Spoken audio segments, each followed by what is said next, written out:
A 3-year-old girl found living with the body of her mother, who is suspected to have died in their public housing flat a few days ago. The MTR Corporation could face a fine of more than $19 million for the 5-hour service suspension on the Tseung Kwan O line yesterday. And the United States government bans Harvard University from enrolling foreign students starting this year.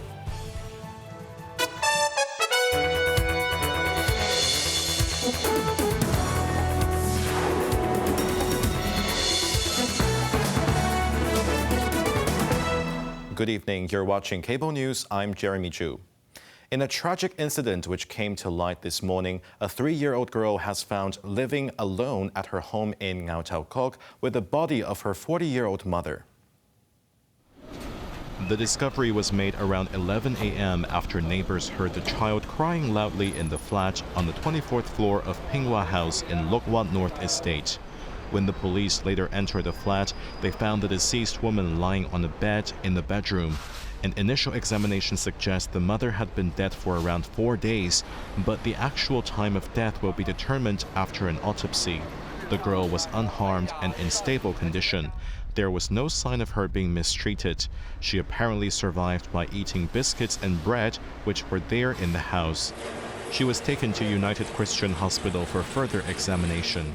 The toddler's grandmother assisted police with inquiries, and the case has been classified as a body discovery. Rail operator MTR Corporation could face a tough penalty of over $19 million for the 5-hour service suspension on the Tseung Kwan O line yesterday. The Democratic Alliance for the Betterment and Progress of Hong Kong said the fine alone is not enough and stronger action is needed to have a deterrent effect and avoid the recurring instances. Evelyn Bai reports. DAB lawmakers Stanley Lee said that the 100 staff members deployed by the MTR to handle the situation at affected stations was insufficient, given that thousands of passengers had to be transferred to other MTR lines and buses.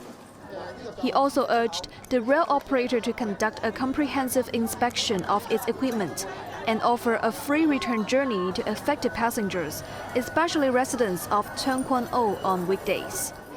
Responding to the service disruption, the MTR said a displaced overhead cable component in a tunnel section triggered a circuit break and a signal system malfunction.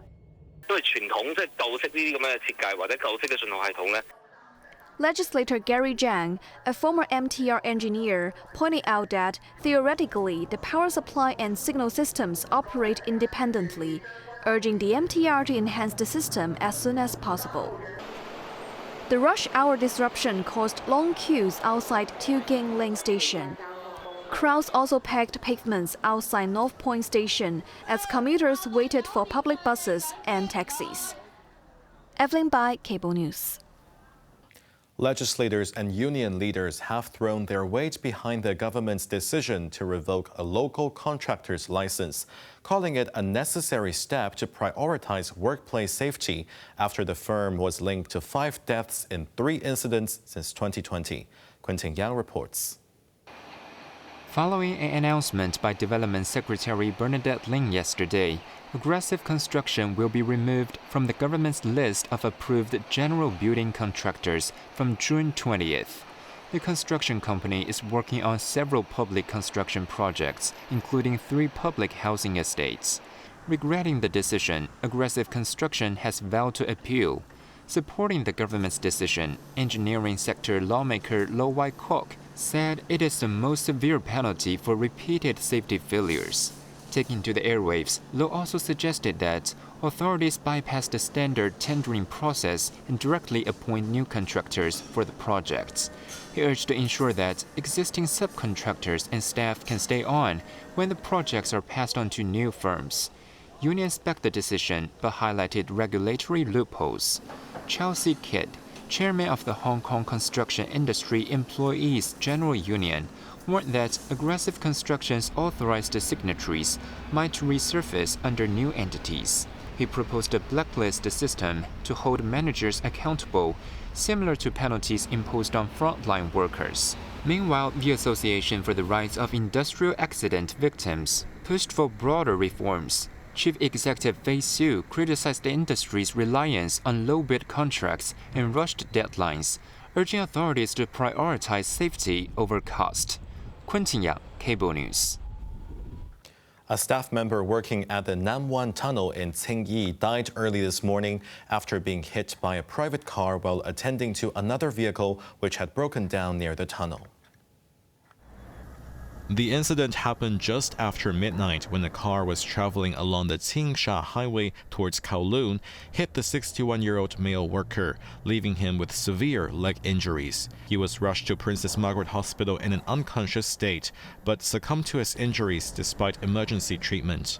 Police cordoned off a section of the road to investigate the cause of the incident.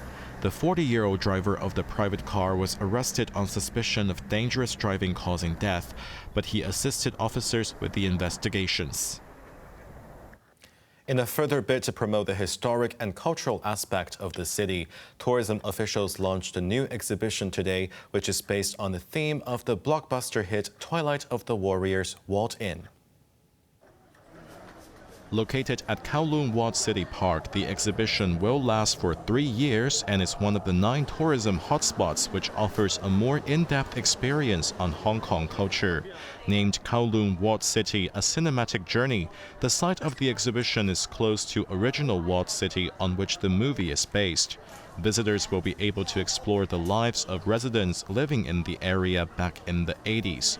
The notorious Kowloon Walled City, which was considered Hong Kong's underbelly, was demolished in the early 1990s.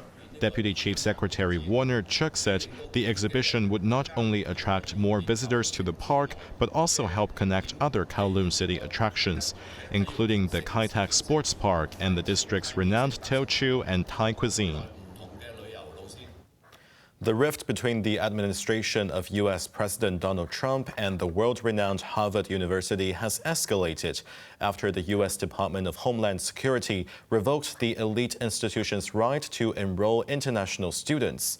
The bombshell move comes after Trump cut billions of dollars in federal funding last month for the school in Cambridge, Massachusetts. Quentin Yao reports. Effective from the 2025-26 academic year, the oldest university in the U.S. will not welcome foreigners under its student and exchange visitor program. This also affects existing foreign students of the university who must transfer or lose their legal status. Roughly 6,800 foreign students were enrolled at the institution last year, making up 27% of its student body. Homeland Security Secretary Kristi Noem framed the action as a broader warning to universities across the country. The Trump administration has requested a sweeping demand of records pertaining to illegal and dangerous or violent activity by non-immigrant students on campus. It said Harvard had not done enough to counter anti-Semitism and a liberal ideology. Harvard has 72 hours to comply with the demand, Noem said. Harvard condemned the move as unlawful retaliation, vowing to fight the decision in court after the government froze $3 billion in federal grants last month. Beijing has condemned the politicization of education. Foreign Ministry spokeswoman Mao Ning said U.S. actions will damage its own image and global reputation, vowing to resolutely safeguard the legitimate rights of Chinese students and scholars. Quentin Yang, Cable News.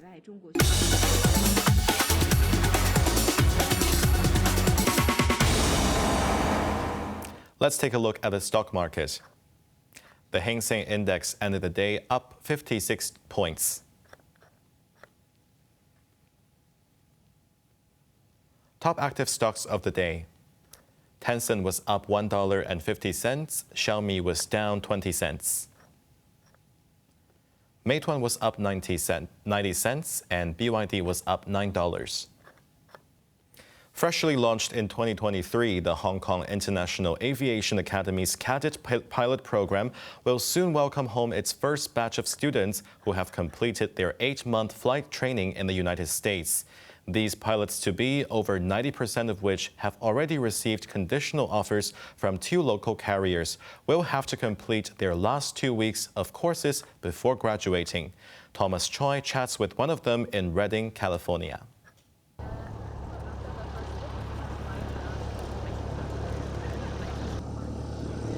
checking the flaps.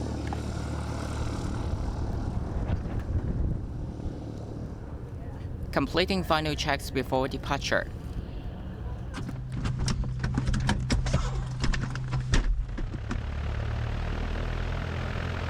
Matthias is one of the participants in the cadet pilot program launched by the Hong Kong International Aviation Academy. Spanning about 14 months, the program comprises a half-year ground theory course in Hong Kong, including flight principles, meteorology, and Hong Kong aviation law, etc., followed by 8 months of flight training in Redding, California. So my father is also a pilot, and so growing up, I'd hear my dad talking about his work, and then one day my dad took me to the simulator, and I actually got to try out what it was like to be a pilot, how it felt like to be inside the simulator. And so once I got the first taste of what a pilot does, I fell in love with it, and that's when I decided that I really wanted to be a pilot as a career.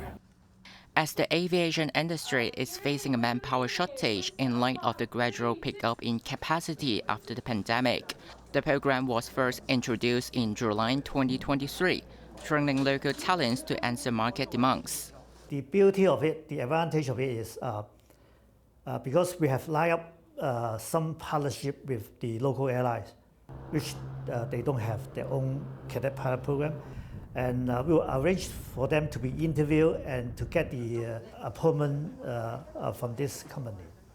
Pilots to be receive at least 140 hours of the flying training of a single engine and multi-engine aircraft in the US, and after they completed the IRT, they will receive the pilot wing from the HKIA, marking the official completion of their flying training in the US.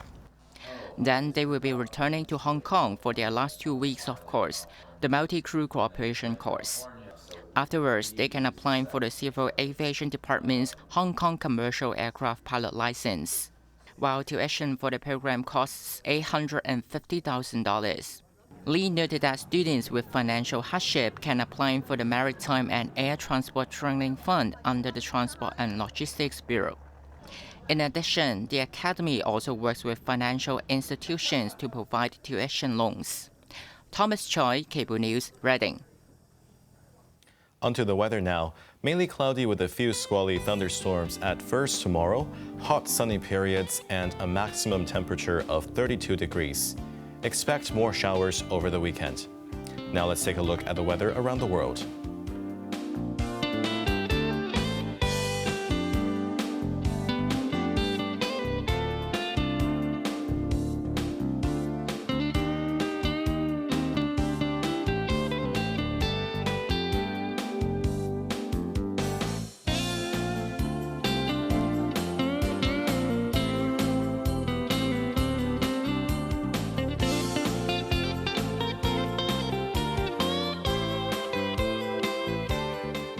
That's our news tonight. I'm Jeremy Zhu. Thank you for watching and good night.